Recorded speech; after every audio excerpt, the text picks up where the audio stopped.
Hi, my name is Jake Tran. I went from an immigrant from Saigon, Vietnam at the age of 2 to one of the top business YouTube channels on the platform with almost 600,000 subscribers, and I am one of the passionate few.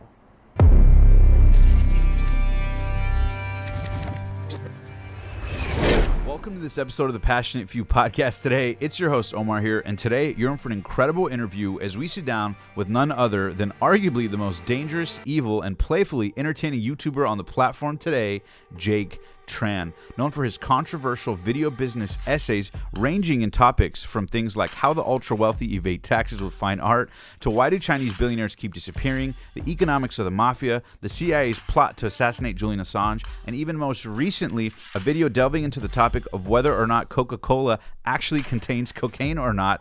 Jake shares with us this incredible interview, his blue ocean formula for success on the platform, and how he actually started from very humble beginnings coming to this country and really had a dream to have success on YouTube, but failed several years prior. And of course, Jake to date has now reached tens of millions of people through the platform, has reached over 600,000, now approaching 700,000 subscribers, and most recently even bought his mom and dad a home in the process. So I really want to encourage you guys to sit back, relax, and enjoy this incredible interview with arguably the most controversial and dangerous viral video business essay creator on the platform, none other than the king of controversy, the always inspiring and always curious YouTuber Jake Tran.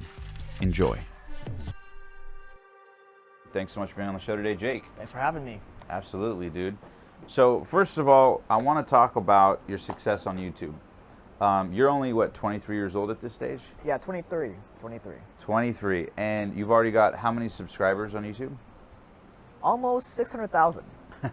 And like the video today had like 70,000 views, right? 60, 70,000 views. Yeah, today's video was the thumbnail says, "The man the CIA fears the most," and the title is the CIA's plot to assassinate Julian Assange. And that's probably at like 70, 80K views right now. And you just posted it today. Yeah.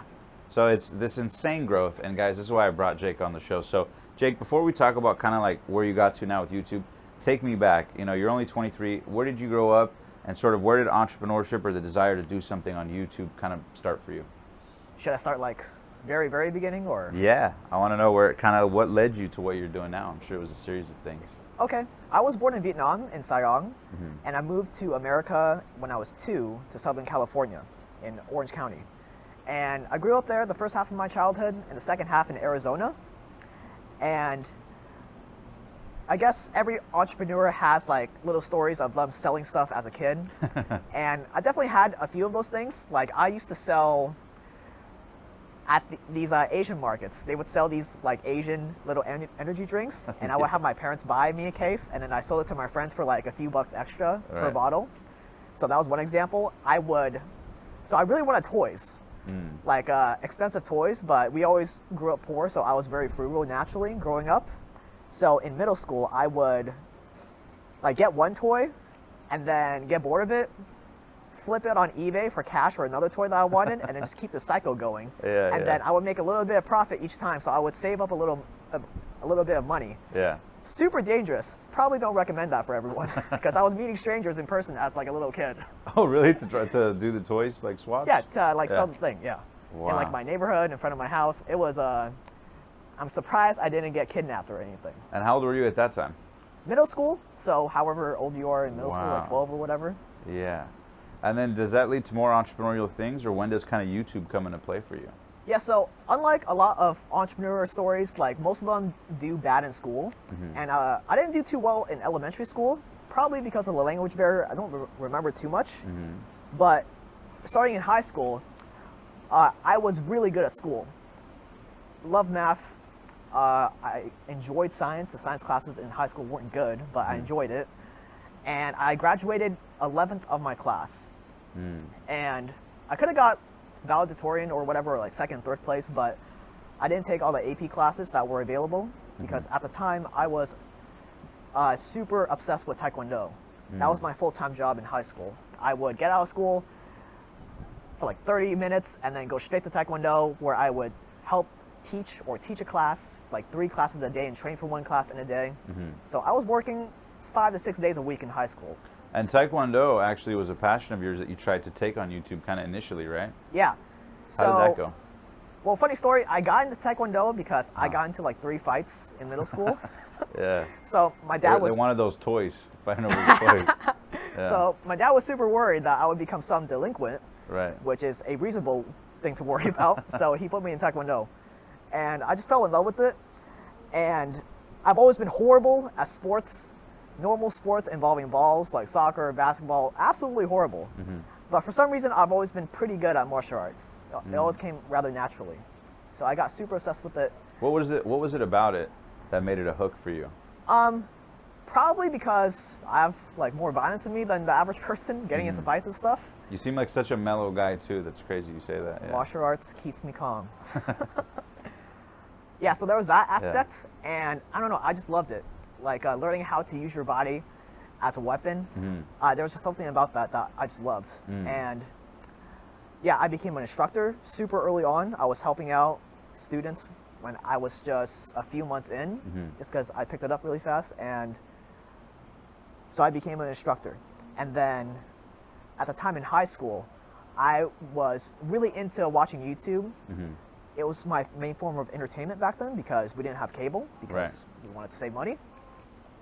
So I would watch these tech channels like Linus Tech Tips, Marquez Brownlee. Both of them are still going strong today. Super big fans of them.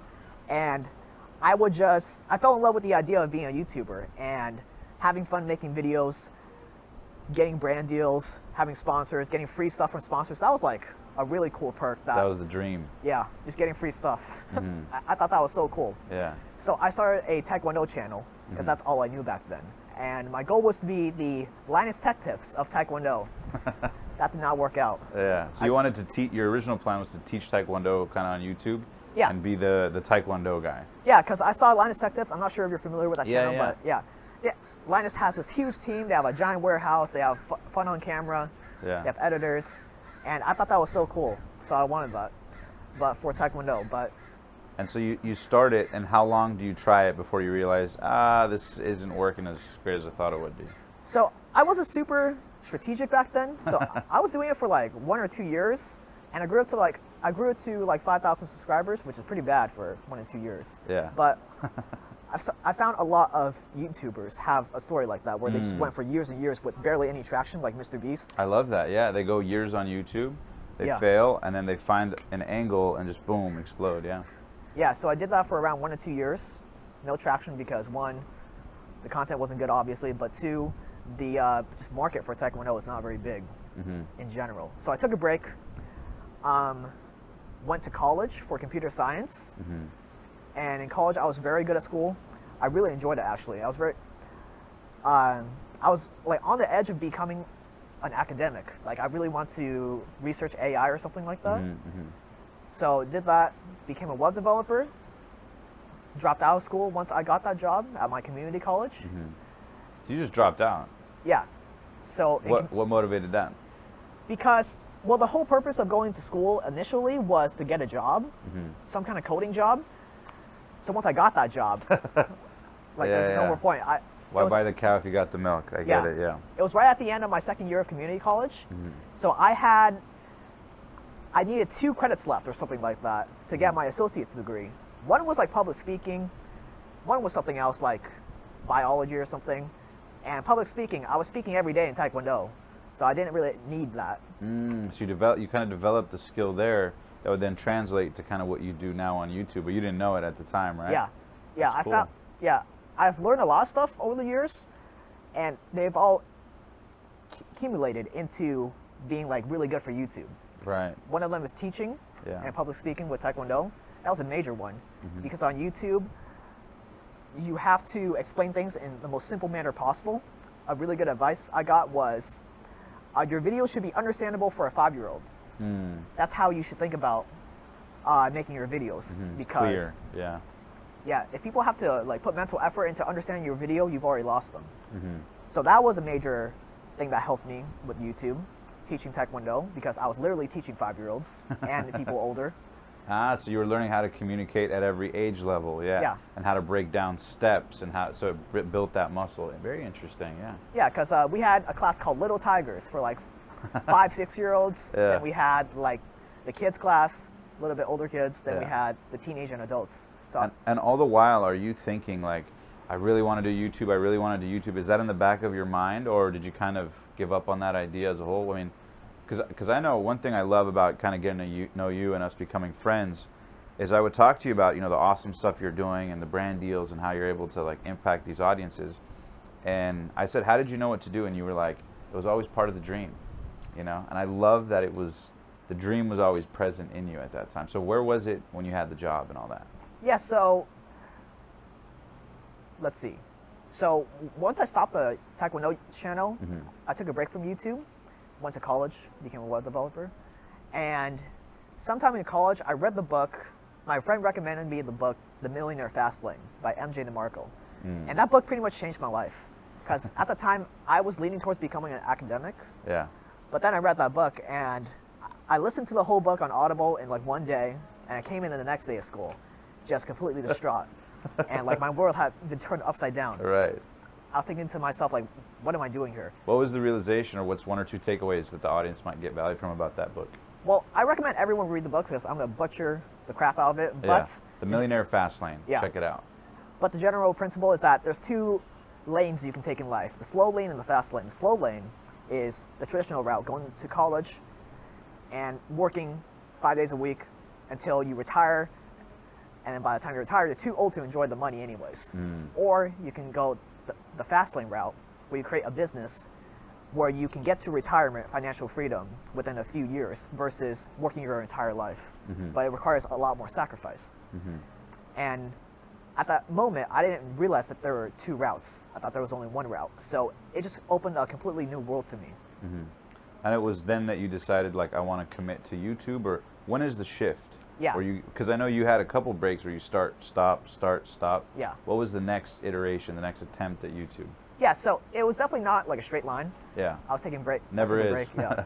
So I read that book, and I tried a bunch of different stuff initially. I tried stock trading, and then I had an idea, because I was studying computer science. I had an idea for an app where you could set alerts for when stocks did certain things with the with technical analysis, like it crosses this moving average, or it crosses below this 10-day moving average, or whatever. So I took a course on Udemy by Nick Janatakis and learned how to build a SaaS app, a software as a service app. So I built that app. I called it Beautiful Stocks, and I thought that was going to be like my business. Your $1 million play, yeah. Yeah. The app was super buggy, but I learned a ton building it.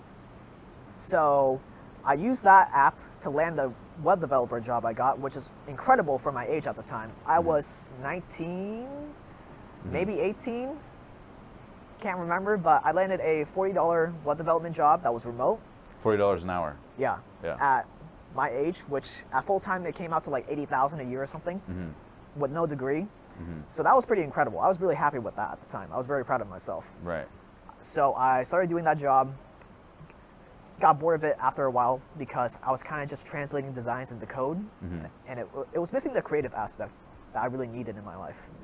So that's when I started getting bored and got back into business, and that was when I got back into YouTube. So what was your first foray into the new attempt, the new blue ocean, right? And I know we're going to talk a little bit about that, but I know you did a couple videos, and Graham Stephan, Mr. Beast now are fans of kind of how you've rebranded and what you built, which are some of the biggest YouTubers, fastest growing YouTubers in the world. But what did you come back that second iteration trying video-wise? Yeah, so at that time, I started watching Graham Stephan a lot, so I became a fan of him. So I really wanted to get back to YouTube because he was making videos like how much money he was making, how the business of YouTube works. So it like reignited the spark of wanting to be a YouTuber. So I started making videos similar to him. But the problem is, when you're making videos similar to the people you look up to, it's a good way to start and get your feet wet. But you don't give people a reason to watch your content over theirs. Because I always use this analogy, but YouTube really comes down to your video being shown on either the homepage, the recommendation tab, and whether or not people click on your video versus all the other videos available to them. So if you're just copying someone, if your video and their video get shown on the homepage and viewers have a choice to click on yours versus the person you're copying, why would they choose yours when the other person, you recognize their name, they have like 100K views or whatever, so they have that social proof, they're familiar with that name, they would choose the person you're copying every single time. So that's why copying doesn't really work. And that's what I was doing the whole time. How many videos did you try before you realized that? I don't know. A lot. Too much. Too much. Yeah. Well, what did you learn from that, and what advice do you have for YouTubers out there who might be kind of stuck in that phase? Yeah. So I imagine YouTube as any other business. And an analogy I like to use is restaurants, because restaurants are a common business that people open and want to open. So if you just open a restaurant that it doesn't differentiate itself from all the other restaurants available out there, you're always going to be struggling for the next customer, because there's nothing, you don't have any advantage, you don't have any reason people will choose your restaurant over the other. And that's what a lot of people do on YouTube, because YouTube is just like any other business. They just open just another restaurant. They start just another personal finance YouTube channel that has no moats, that has no new offering. It doesn't solve any new problem. So that's why they'll always struggle. And that's what I was doing. Until one day you read a book. Yeah, so I read this book, Blue Ocean Strategy, and it just changed the game. It teaches you how to go into any crowded industry, what they call a red ocean, where you have to constantly fight for customers, constantly fight to be alive. And it teaches you how to create your own little sub-niche that differentiates yourself from all the other people in the red ocean to create your own blue ocean. And the parallel here, can you explain to them the blue ocean, red ocean, what it means in the metaphor? Yeah, so in the red ocean, you're competing. Ton of competitors. There's blood in the water. Yes, blood in the water. Sharks. Everyone's fighting each other. Yeah, you want fresh water as a fresh opportunity, right? Yeah, you want to create a blue ocean where there's no competition, where the only person customers have to go to is you. Listen, we'll be back to the interview in a sec, but first, I wanted to let you know that if you're enjoying this podcast, and I really hope that you're enjoying this podcast, then I think you'll absolutely love my brand new and 100% free Facebook group for entrepreneurs just like you who are passionate about what they're doing in the world and really passionate about sharing their products, services, building their brand, and really creating that brand on video that can really last. How does this work? Well, it's very simple. All you got to do is click the link in the description below right now and fill out 3 quick questions to join the 100% free Facebook group so that you can learn all the 6, 7, and 8-figure strategies that entrepreneurs are using all around the world in present day and real time today that you can implement to grow your brand and business using video and telling and sharing your story that you're so passionate about with your customers and ideal audience in the process. So again, all you got to do is click the link in the description below now, join the Facebook group, and there you'll learn all the strategies 100% free. So that's it. And how long ago was this? Because this fascinates me how fast you've grown.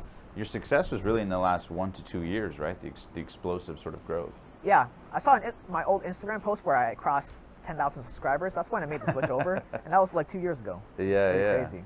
Yeah. And then what was your first attempt at it, or where was the moment where you realized, okay, how did you go from like, okay, I need to create my own blue ocean on YouTube. This is what I'm gonna do. This is my game plan. Did you try a few things before, certain things worked? I mean, what was the trial and error process when that realization hit? Yeah, so I looked at channels that I liked. I looked at channels and I took what they did well and I added in my own spin to everything and created this little this business video essay thing that I call, kind of like business documentaries that no one else is making. So that was your first attempt? Yeah. Ah, nice. And did the first ones do good right away, or? They were getting more views, but it was like 1,000, 2,000, and then around a month later, I made a video titled "Why Graham Stephan is Killing the YouTube Algorithm," and I shared it with Graham. He was like shocked and really liked it, and he shared it on his Instagram. Oh wow! Yeah, and within a few weeks, it was at 100K views. So that was the initial spark that got me off. Yeah.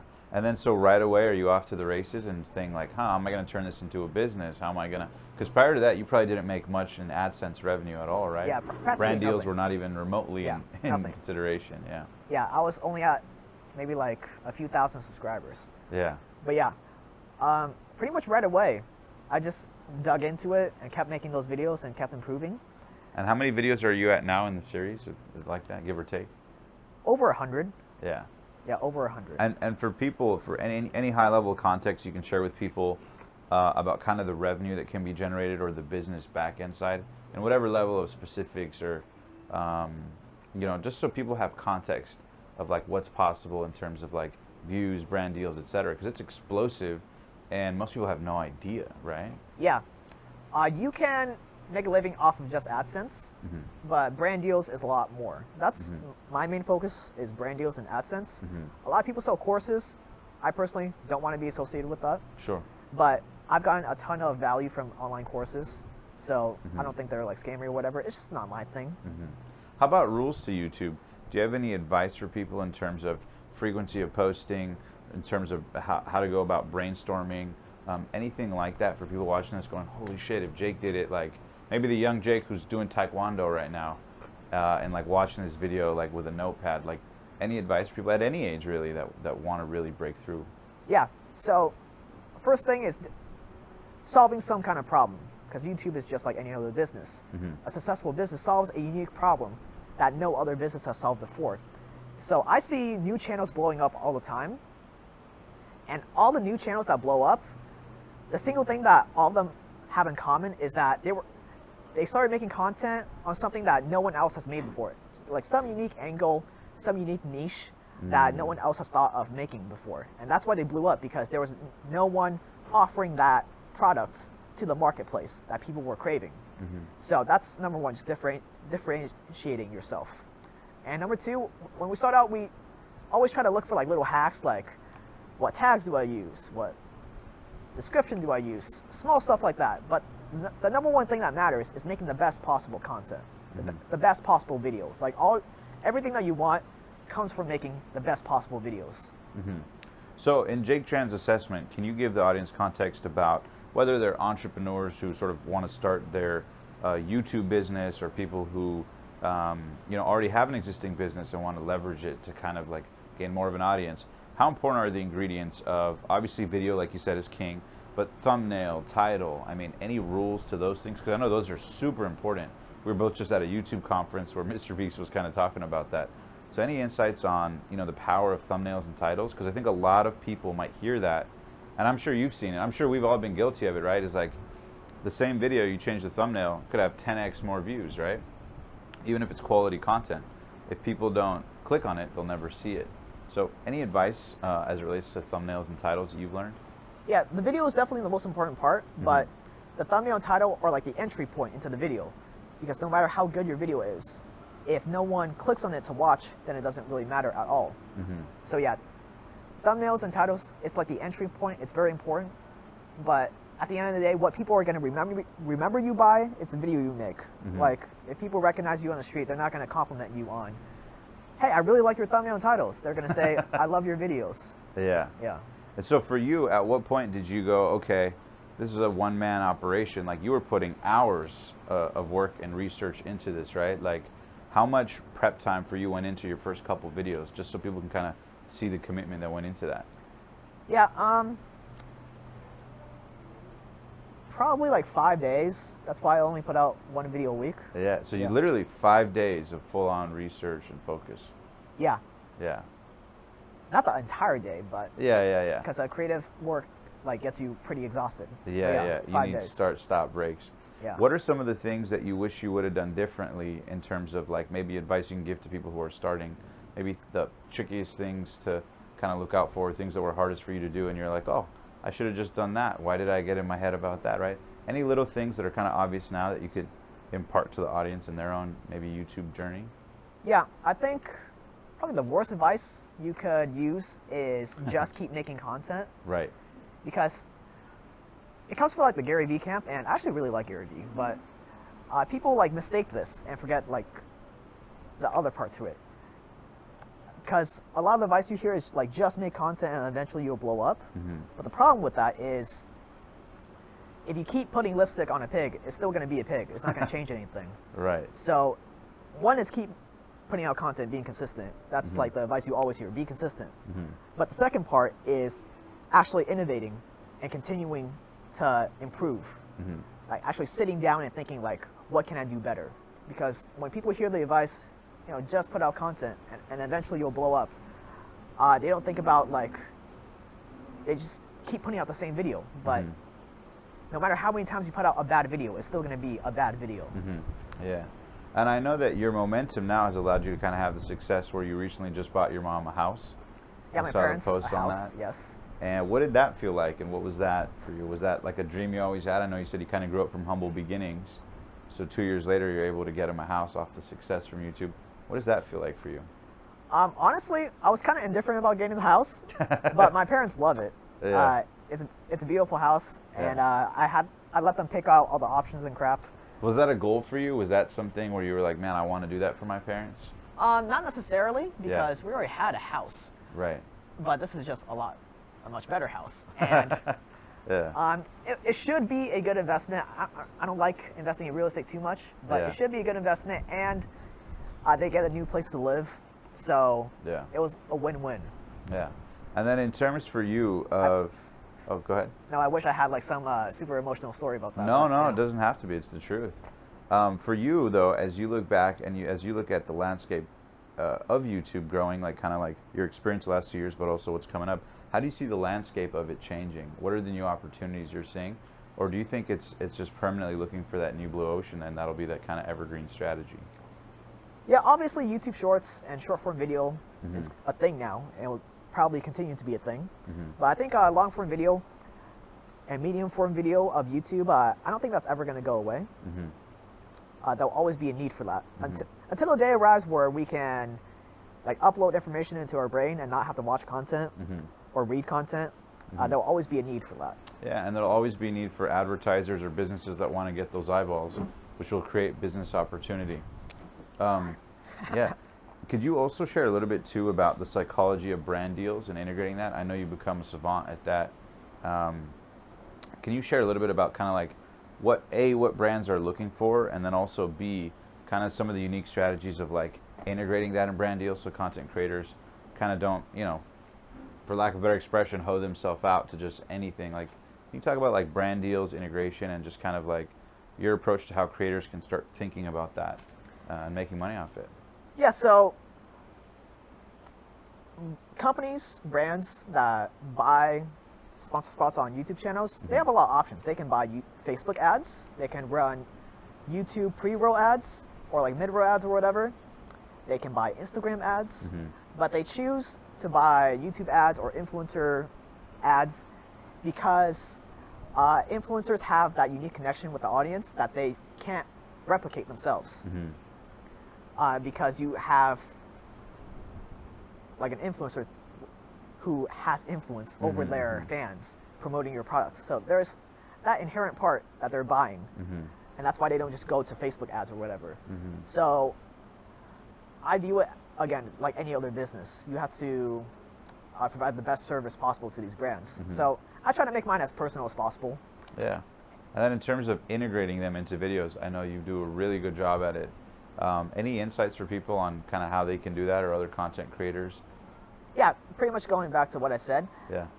Brands can easily pay for a generic Facebook ad, but they're paying because you can give them something personal. A lot of the YouTube people I talk to, they kind of just like bullshit sponsor spots just to get the money. Like they just read off the talking points and they say like they hate dealing with brands. But I genuinely enjoy it, and I try to make it as personal as possible so they get what they're paying for, and that's is working out pretty well. That makes sense.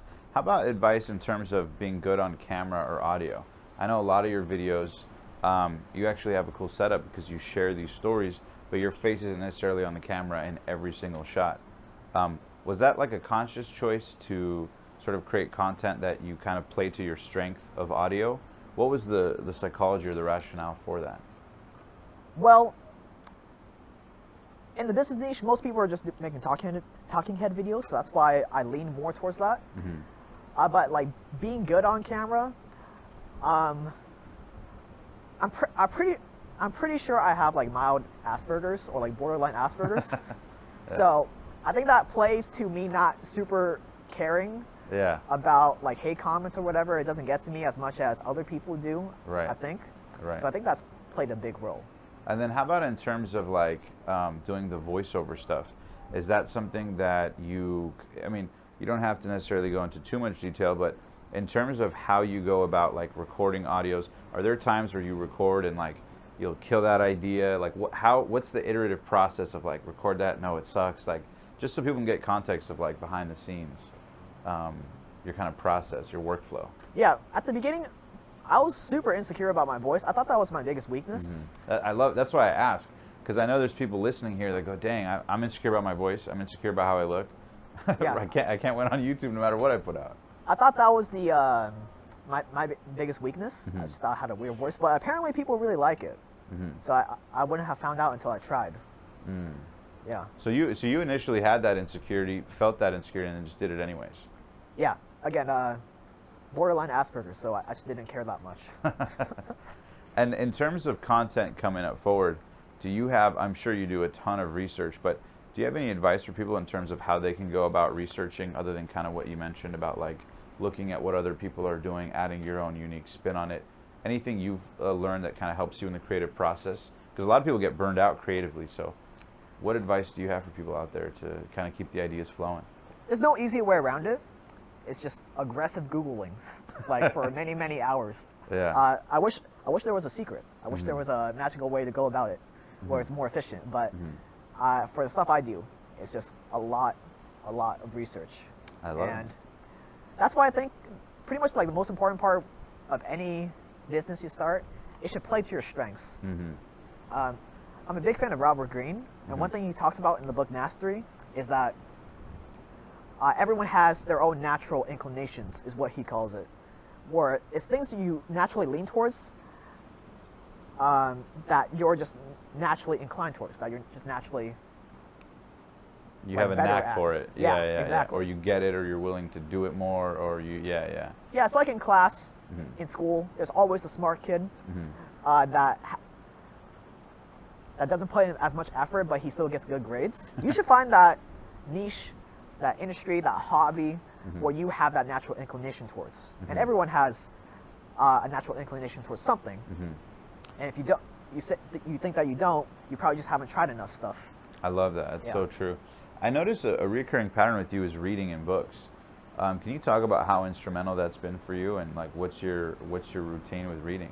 Yeah, I only started reading heavily after I read that book Millionaire Fastlane in college. So I wasn't always a reader. Yeah. But yeah, a lot of the problems you have in life have been solved by other people. So if you can just solve that problem with a book, then it's like the ultimate superpower, in my opinion. Learning. What's your favorite book right now? Favorite book right now? I don't really have one, but books that have stand out and have like changed my perspective on the world come by very rarely. And a few of them are like Millionaire Fastlane. I love The Black Swan by Nicholas Nassim Taleb. Huge fan of him. And let's see, other books.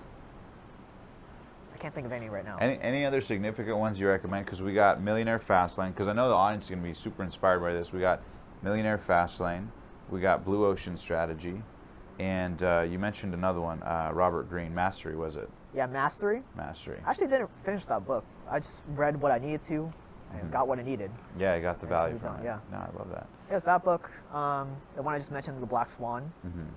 What's the biggest question? I'm so curious about this. What's the biggest question most people ask you when they watch your YouTube videos? What do you ask most? What do I get asked the most?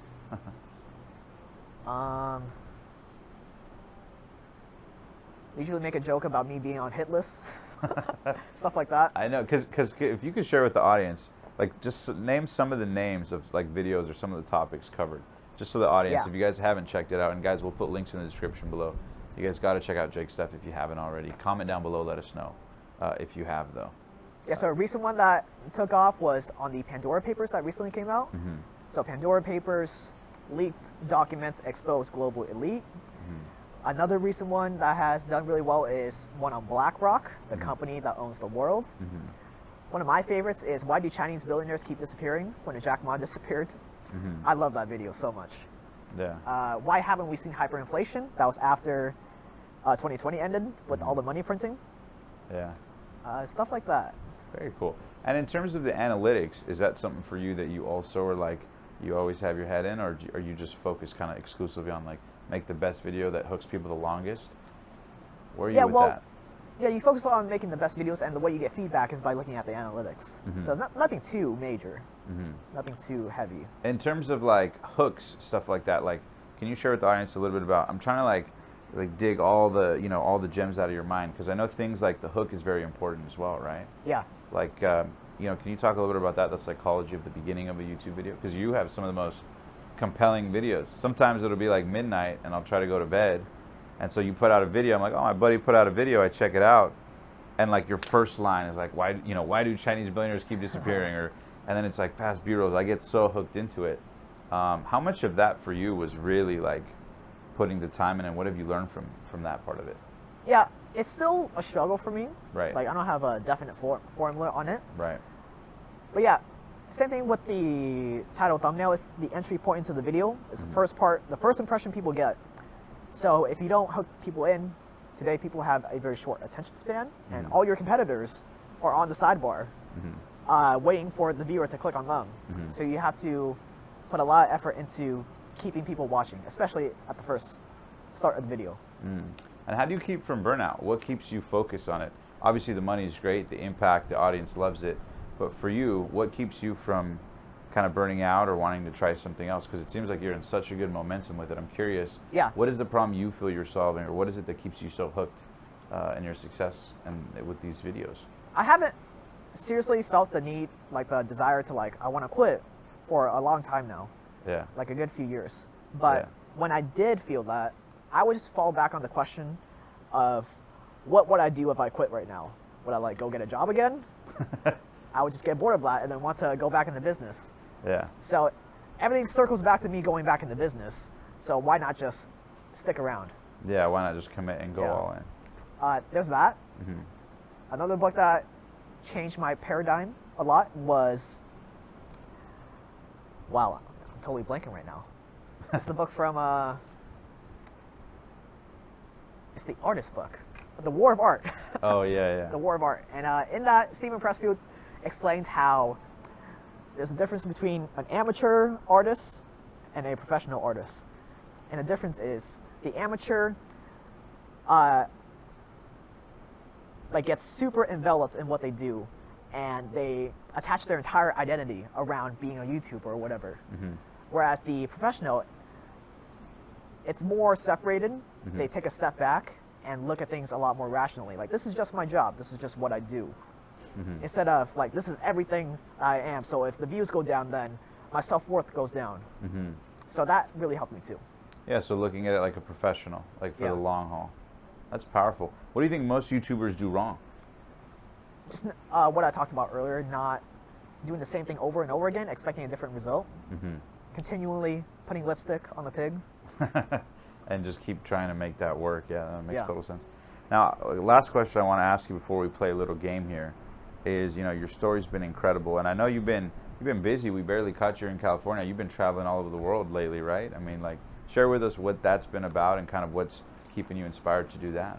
Yeah, so I used to never go to parties, but I do so more often now. It's not a lot, but it's a lot more than I used to. Yeah. And you meet new people, you tell them what you do, and then they always say I've always wanted to get into business too, which is awesome. I've always wanted to be a YouTuber. Yeah. But I mean, if you look at how they spend their time, every weekend they're partying. They're always going out to eat expensive meals that they probably can't afford in the long run. And what people don't realize is that when I was coming up, I was working 12 hours a day, never taking vacations, never going to parties, never going out on the weekend, besides with my parents or whatever. And a lot of people, they just don't imagine that it would be that hard. So they just they expect the hard work isn't there, I guess. Yeah. They're not willing to do what it takes. Yeah, the expectation is oh, I just want to record a few videos and have some success with it. Yeah, I think social media has made entrepreneurship a lot more socially acceptable, which is awesome, but it also made it appear a lot easier than it is. And people don't really, they hear the memes and the inspirational quotes on Instagram all the time, but they don't really understand how much actual work does it take and how much you have to sacrifice with your social life to do any of this stuff. Yeah. And dude, you got quite the social life because you're literally all over the world. I mean, you've been to how many countries over the last year? Yeah, now I actually get to travel a lot more. Before, again, it was like 12-hour days, Yeah. 7 days a week, because that's all I cared about. But now, it's starting to calm down, and I have a little bit more time. Yeah. So now I get to travel a little bit more. I love that. Yeah. And what's next for you? What's next for the Jake Tran video Nomading empire around legacy? Europe. Really? Yeah, so my leases... Do you feel like it helps you creatively? Well, part of the reason is... Because literally, I feel like in the last like 60 days, I've texted you and you've been in like 5 different countries. I'm like, Yeah. how you been? You're like, dude, I'm in Norway. I'm doing great. How are you? You know. So what does that do for you creatively?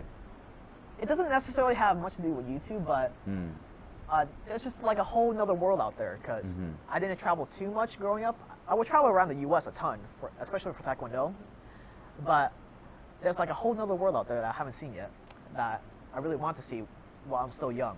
Yeah. No, Yeah. I love that, dude. Very cool, man. Well, I think you inspired so many people here today, Jake. And like I said, before we wrap up, we always play this cool game called First Things First. First things first. Yeah, so basically the way the game works, and we play this at the end of every interview. You know, we always want to share your inspiring story and insight, but the game, the way it works is simply I'm going to rifle off a quick word or phrase, and then you just tell me the first word or phrase that comes to mind. Does that make sense? Yeah. All right. The only rule is that you can't repeat yourself twice. Okay. Ready? All right. So number 1, viral videos. Eliciting emotion. YouTube. The #1 platform. The Jake Tran who was making Taekwondo videos back in the day with a dream to be a YouTuber. Wasn't strategizing enough. The most challenging part about what you do today, in spite of the success you've had.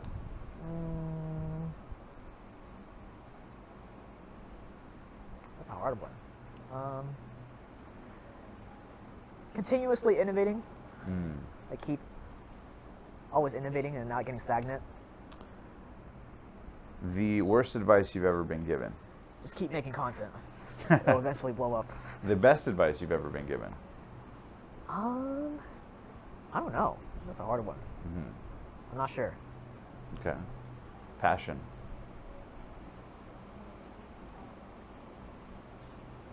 You have to find it, because some people aren't passionate, they're not motivated, and I don't really know how to make someone motivated. Like, you have to find it yourself. You have to want to find it. You have to ignite it from Yeah. within, totally. And what the Jake who was dreaming about what you're doing now, if you told the young Jake that you were, you know, reaching the millions of people you're making, that you were kind of making the money you're making, but making the impact you're making, having the time freedom, and living the YouTube dream, what would the young Jake say about this Jake sitting here today? This is exactly what I wanted. You say good job, huh? Yeah. The future of Jake Tran. More scale, just bigger. And finally, last but not least, what you hope at this stage. I mean, you're only 23. Most of the time we have, you know, people who are way older.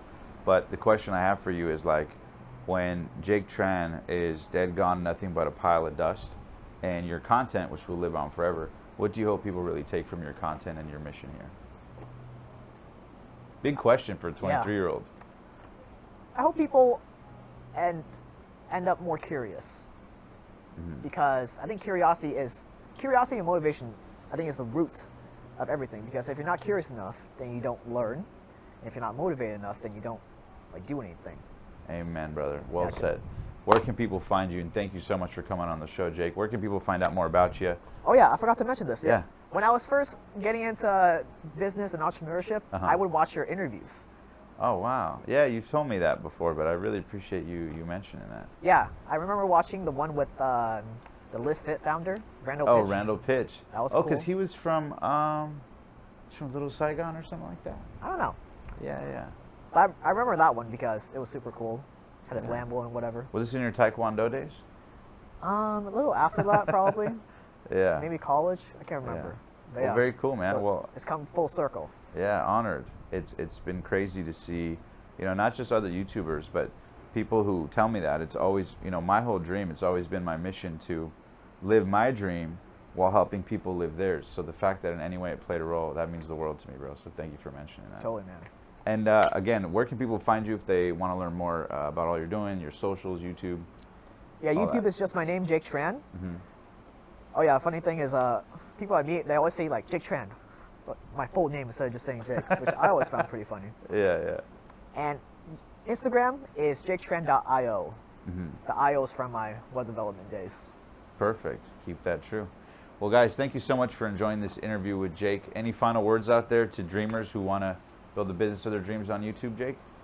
What I always say at the end of my videos, stay dangerous. I love it, guys. Go out there, stay dangerous, live those dreams, and until next time, live strong, live with passion, and we'll see you in the next inspiring video. Thanks so much, Jake. Thanks, man. Thank you so much for enjoying this episode on the Passionate Few podcast today. As always, I wanted to remind you to smash that subscribe button right now and turn on the post notification bell because we have some of the most unbelievable and inspiring interviews coming up very soon, and I wouldn't want you to miss out. And also, don't forget, if you're an entrepreneur that would like to grow your business using YouTube, but you've always struggled and wondered how you could, well, you're in luck. Because if you check out the description below right now, you can now join my 100% free 7-Figure CEO Strategies Facebook group, where we uncover some of the strategies that are working on YouTube in present day, as well as allow you to be part of a group of like-minded entrepreneurs from around the world who are also interested in learning some of the best kept secrets for helping them grow their business with YouTube.